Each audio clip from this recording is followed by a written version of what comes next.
How's it going, guys? Adam from Clayton Off-Road.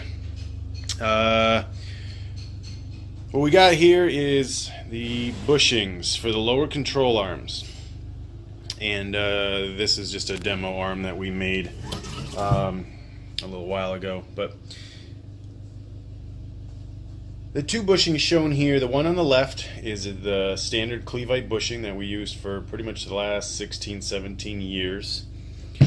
Comes in this metal sleeve. It's got a little bit of a step right here.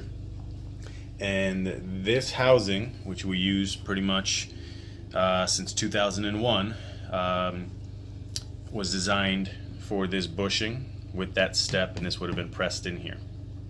This was a great option. They normally lasted 6, 7, 8 years. But now, with basically newer technologies, we have switched to what's called the Giiro joint, and that is a dual durometer self-centering bushing. And of course, we've had customers ask us, well, if I have one of your old arms, can I upgrade to the new Giiro joint?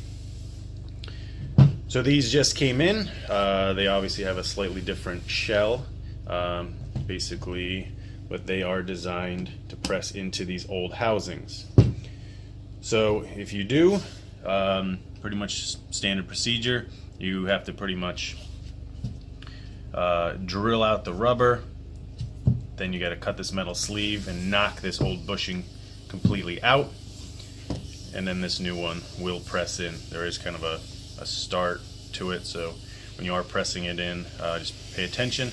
That'll press in, it'll be even on both sides, and you will have the new dual durometer Giiro joint. If you guys have any questions, send us an email or give us a call. Thanks.